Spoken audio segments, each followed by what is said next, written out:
Ons gaan voort met ons in-diepte Bybelstudie-reeks om 'n hegter verhouding met God te hê. Ons is by les 10 en ons gesels vandag oor berou en vergifnis. Nou vir die Israeliete wat op die vlaktes reg onder die Wolkolom-kamp opgeslaan het, was die beloofde land 'n ver afgeleë plek.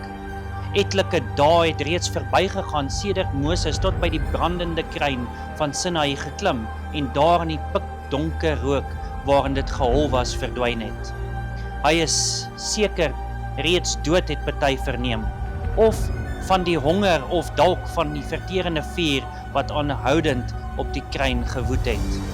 Die volk wat uit 'n mengelmoes etniese groepe bestaan het, was rusteloos en ongeduldig.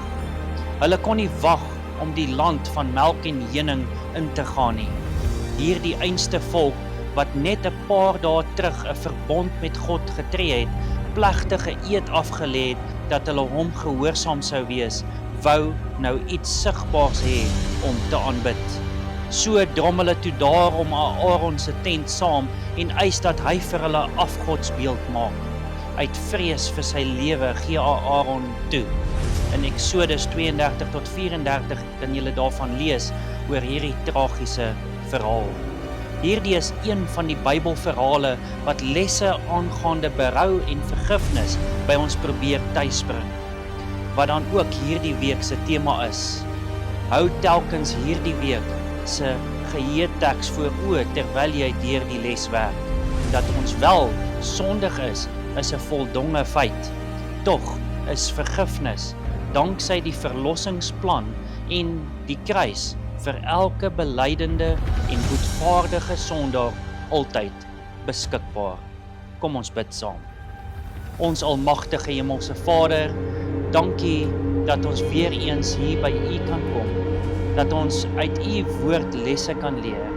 Jy raak ons spesiaal vandag aan met die Heilige Gees, terwyl ons U woord gaan open en lesse leer van bekering en vergifnis, is ons gebed in Jesus naam. Amen. Ons geheeteks vir hierdie week kom uit 1 Johannes 1 vers 9. En daar staan geskrywe: Hy is getrou en regverdig. Hy vergewe ons sondes en reinig ons van alle ongeregtighede. Die Bybel verklaar dat almal het gesondig en dit ontbreek hulle aan die heerlikheid van God volgens Romeine 3 vers 23. Dit meld ook dat ons nie in staat is om ons sondes te vermy en te verwyder nie. Ons lees daar in Jeremia 13 vers 23, kan ek 'n siet sy vel verander, of 'n luiperd sy vlekke, dan sal julle ook in staat wees om goed te doen, julle wat gewend is om kwaad te doen. En Jeremia 2 vers 22, want al sou jy jou was met loog en baie seep vir jou neem, tog bly jou ongeregtigheid 'n vlek voor my aangesig, spreek die Here, Here. Maar God is bereid om ons sondes te vergewe. Geen sonde is so groot of so afskuwelik dat God nie bereid is om dit te vergewe nie.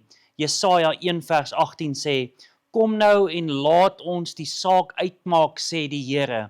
Al was julle sondes soos skarlaken, dit sal wit word soos sneeu. Al was dit rooi soos purper, dit sal word soos wol. Daar is slegs een voorwaarde vir hierdie vergifnis, en dit is bekering. Ons kyk vandag na 2 hoofpunte, bekering en vergifnis. Ons kyk eers na ons eerste hoofpunt, en dit is bekering. En ons kyk daarso na uitgestelde bekering of sloerberou. Lukas 10 vers 41 staan daar, maar Jesus antwoord en sê vir haar, Martha, Martha, jy is besorg en verontrus oor baie dinge. Op 'n dag staan en dink 'n getroude man aan die vervreemding wat onlangs tussen hom en sy vrou ingetree het. Skielik dring dit tot hom deur dat hy eintlik verkeerd was. Hy was haar nie goedgesind nie.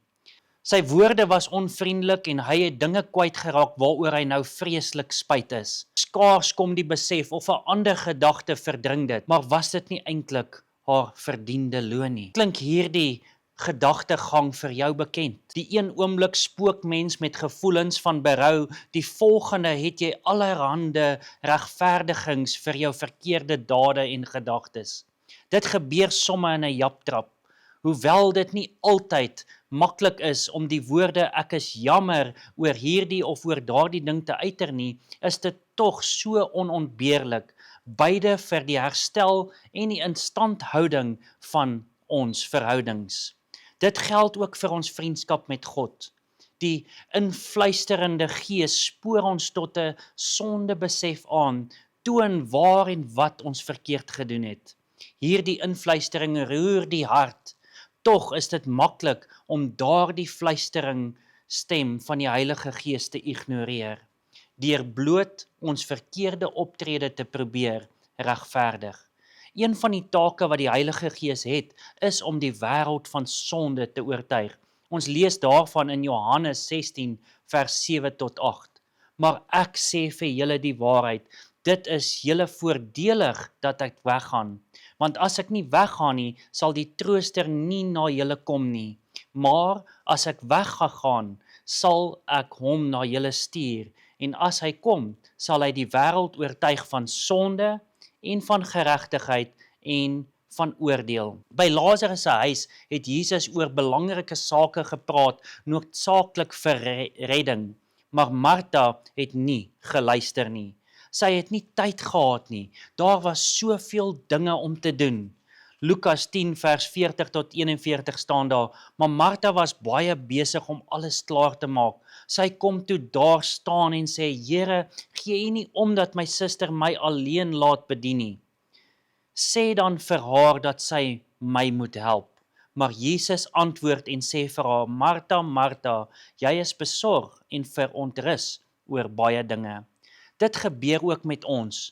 Wanneer ons gesondig het en die Heilige Gees ons tot bekering roep, vul Satan ons met aktiwiteite, bekommernisse of enige ander afleiding wat ons verhinder om oor ons sondige toestand na te dink en vergifnis te soek.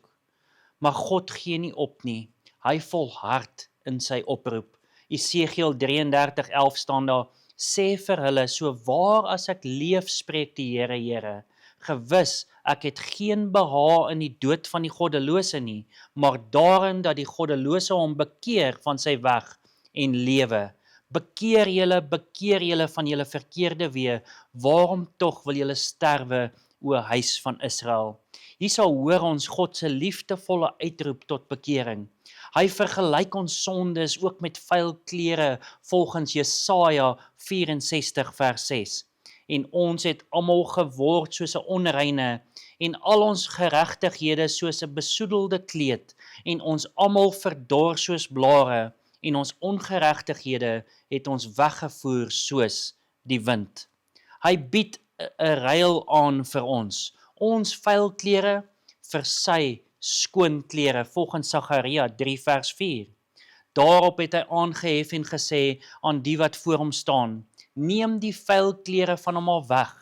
Toe sê hy vir hom, kyk, ek het jou skuld van jou weggeneem en ek beklee jou met feesklere.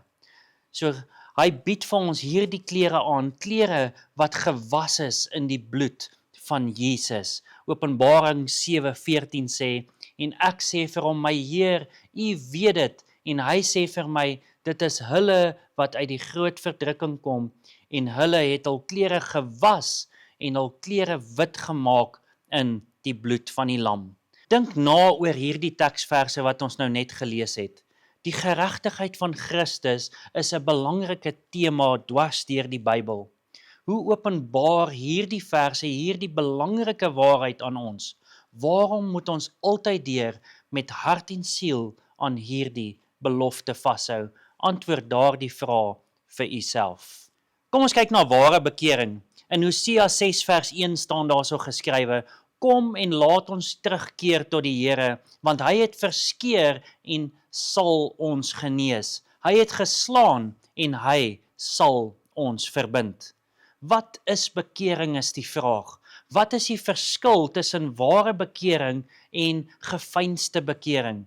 2 Korintiërs 7 vers 10 staan daar, want die droefheid volgens die wil van God werk 'n onberoulike bekering tot redding, maar die droefheid van die wêreld werk die dood.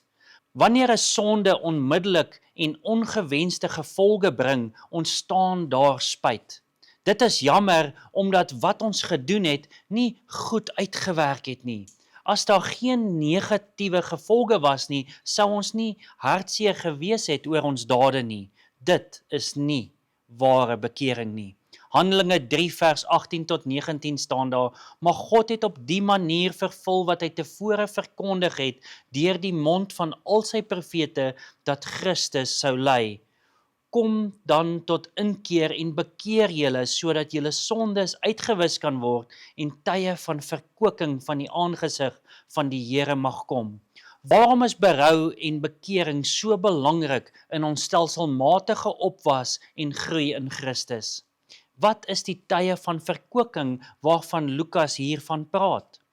Dit is die Here se welwillendheid en goedheid wat ons tot berou en bekering lei. Romeine 2 vers 4 staan daar, of verag jy die rykdom van sy goedertierenheid en verdraagsaamheid en lankmoedigheid, omdat jy nie besef dat die goedertierenheid van God jou tot bekering wil lei nie. Die bekeringsproses bestaan uit 2 dele. Eerstens opregte droefheid oor die sonde wat ons gepleeg het en tweedens gevolg deur die eerlike en doelgerigte besluit om sonde vaarwel te roep. In die Bybel word bekering byna altyd in verband met vergifnis gebring. Eers het ons opregte berou en dan vergewe God ons. Wanneer die blote feit dat ons gesondig het ons hartseer maak en daar 'n diep begeerte in ons hart opkom om vergewe te word, of daar nou negatiewe gevolge is of nie, het ons met ware bekering te doen. Wanneer ons sondig, verskeur en slaan die Heilige Gees ons met 'n diep gevoel van hartseer. As ons met ware bekering reageer, genees God ons en vergewe hy ons sondes. Hosea 6 vers 1. Kom en laat ons terugkeer tot die Here, want hy het verskeur en sal ons genees. Hy het geslaan en sal ons verbind. Bekering bring lewe, volgens Handelinge 11 vers 8. En dit is 'n lewensbelangrike deel van groei of opwas in die verhouding met God. Dink aan die proses waar volgens ons aan die Here oorgegee en tot bekering kom, waar ons dan ook die Here toelaat om ons te snoei en ons te vorm. Watter gedeelte hiervan is vir jou die uitdagendste? Dink na daaroor en antwoord dit vir uself. Kom ons kyk na die oproep tot bekering. Handelinge 3 vers 19 staan daar geskrywe, kom dan tot inkeer en bekeer julle sodat julle sondes uitgewis kan word en tye van verkwikking van die aangesig van die Here mag kom. Die sekulêre wêreld oorweldig ons met allerlei boodskappe wat die onafhanklikheid, bedorwenheid en eie belang van die individu aanblaas. Presies die teenoorgestelde van God se uitnodiging tot diensbaarheid en nederigheid in Matteus 5 vers 5. Interessant genoeg stem beide Johannes die Doper en Jesus se woorde reg aan die begin van hul bediening ooreen. Bekeer julle want die koninkryk van die hemele het naby gekom, sê Johannes die Doper in Matteus 3 vers 1. En die tyd is in vervul en die koninkryk van God het naby gekom. Bekeer julle en glo die evangelie, sê Jesus in Markus 1 vers 14. Albei doen 'n beroep op hul gehore om tot bekering te kom omdat die hemelse koninkryk naby gekom het. Is hierdie boodskap dalk net so relevant vir die hedendaagse gelowige, is die vraag. Waarom is bekering belangrik? Want sonder dit is daar geen vergewing van sondes nie. Handelinge 2 vanaf vers 38 staan daar, en Petrus sê vir hulle, bekeer julle en laat elkeen van julle gedoop word in die naam van Jesus Christus tot vergewing van sondes en julle sal die gawe van die Heilige Gees ontvang. Handelinge 3 vers 19 sê, Kom dan tot inkeer en bekeer julle, sodat julle sondes uitgewis kan word en tye van verkwikking van die aangesig van die Here mag kom. Hoe vind hierdie proses plaas, is die vraag. Eerstens, vanweë sy goedheid roep God ons tot bekering. Ons lees daarvan in Romeine 2 vers 4. Of verag jy die rykdom van die goedertierenheid en die verdraagsaamheid en die lankmoedigheid, omdat jy nie besef dat die goedertierenheid van God jou tot bekering wil lei nie. Tweedens, ons antwoord sy roepstem met opregte droefheid oor die verkeerde dinge wat ons gedoen het, met 'n eerlike besluit om ons sondes te laat staan. God vergewe ons sondes op grond van die bloed wat Jesus aan die kruis gestort het. Kolossense 1 vanaf vers 13. Hy wat ons verlos het uit die mag van die duisternis en oorgebring het in die koninkryk van die seun van sy liefde, in wie ons die verlossing het deur sy bloed, naamlik die vergifnis van sondes. Let daarop dat bekering en vergifnis ons altyd moet lei tot hervorming, 'n verandering van gesindheid wat ons laat ophou sondig. Johannes 5 vers 14 staan daar, daarna het Jesus hom in die tempel gekry en vir hom gesê, kyk, jy het gesond geword. Moenie meer sondig nie, sodat daar nie iets ergers met jou gebeur nie. So dus, as ons tot bekering kom, moet daar ook 'n hervorming kom. As ons tot bekering kom, kry ons vergifnis, maar daardie vergifnis moet ons ook lei tot 'n hervorming van ons lewe. Ons kyk na ons tweede hoofpunt en dit is vergifnis. En ons kyk na die genade van vergifnis. Psalm 25:11 sê, om u naamont wil, Here, vergeef my ongeregtigheid, want dit is groot.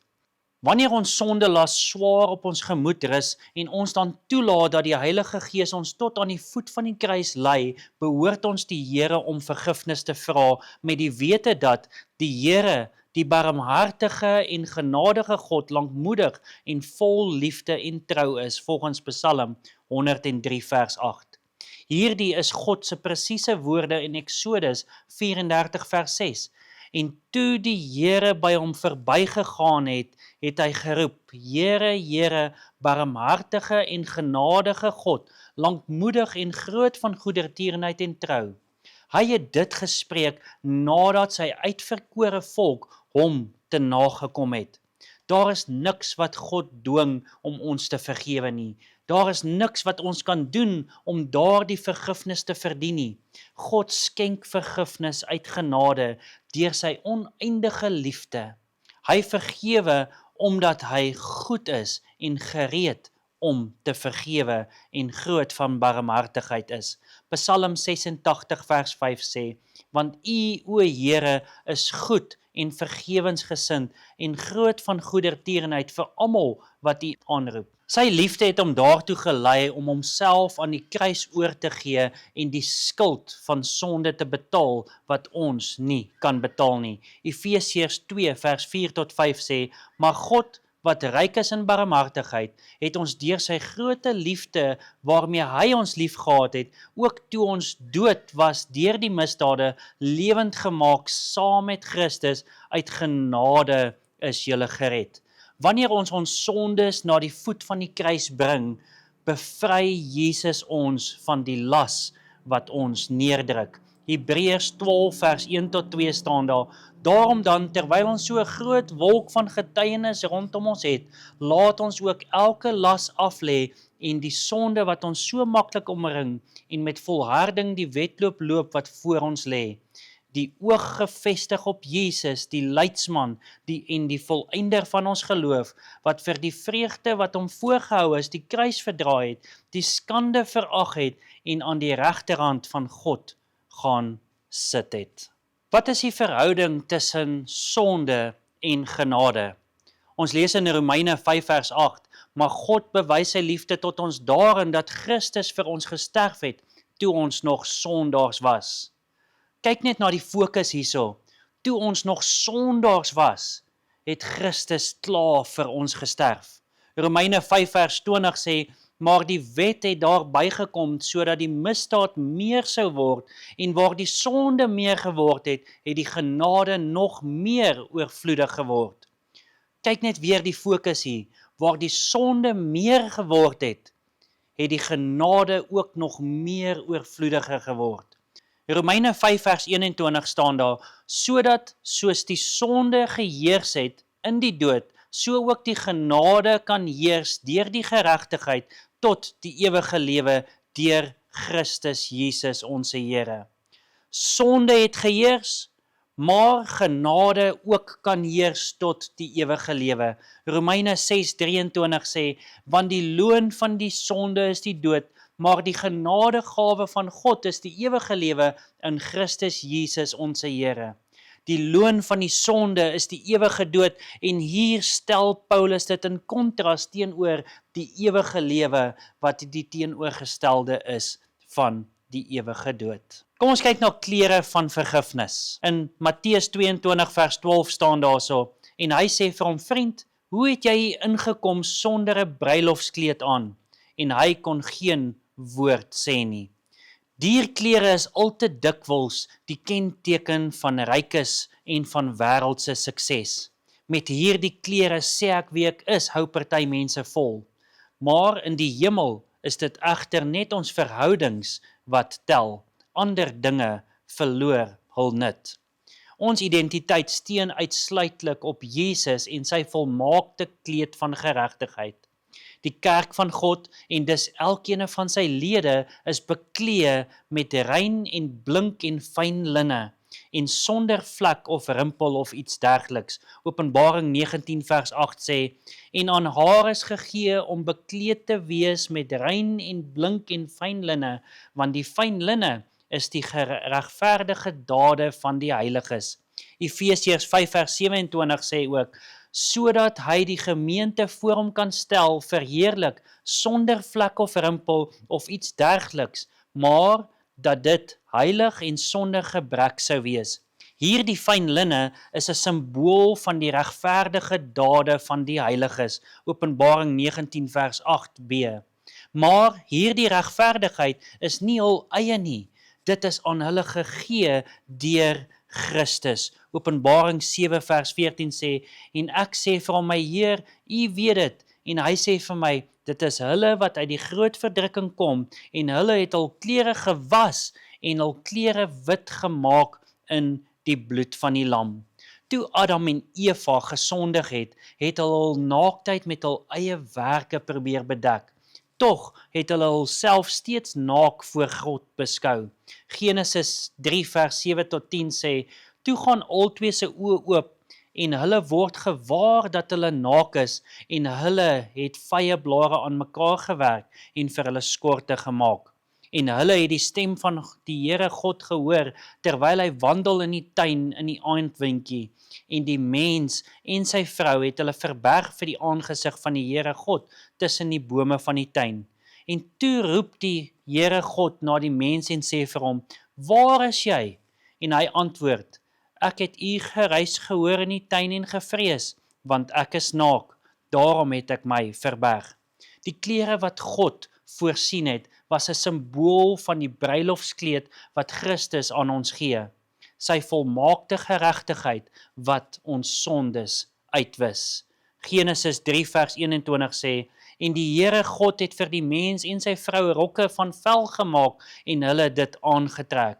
Psalm 51 vers 9 tot 12 sê ook, verberg u aangesig vir my sondes en delg uit my ongeregtighede. Skep vir my 'n rein hart, o God, en gee opnuut in die binneste van my 'n vaste gees. Verwerp my nie van die aangesig nie en neem u Heilige Gees nie van my weg nie. Gee my weer die vreugde van die heil en ondersteun my deur 'n gewillige gees. Niemand sal sonder daardie kleed van geregtigheid die hemel kan binnegaan nie. Matteus 22 vanaf vers 1 tot 14 het Jesus 'n gelykenis vertel en gesê, en Jesus het weer deur gelykenisse met hulle begin spreek en gesê, die koninkryk van die hemele is soos 'n koning wat 'n bruilof vir sy seun berei het. en sy diensknegte uitgestuur het om die genooides na die bruilof te roep en hulle wou nie kom nie. Weer het hy ander diensknegte uitgestuur met die boodskap: sê vir die genooides, kyk, my maaltyd het ek berei, my beeste en vetgemaakte vee is geslag en alles is gereed, kom na die bruilof. Maar hulle het al daaraan nie gesteer nie en weggegaan en na sy eie stuk land en na ander na 'n handelssaak. En die ooriges het sy diensknegte gegryp en mishandel en doodgemaak. Toe die koning dit hoor, het hy kwaad geword en sy manskappe gestuur en daardie moordenaars omgebring en hulle stad aan die brand gesteek.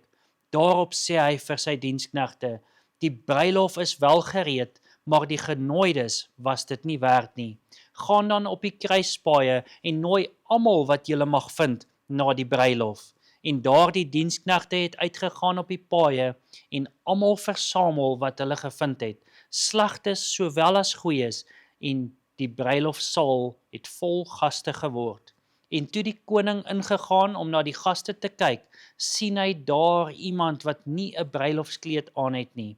En hy sê vir hom: vriend, hoe het jy ingekom sonder 'n bruilofskleed aan? En hy kon geen antwoord sê nie.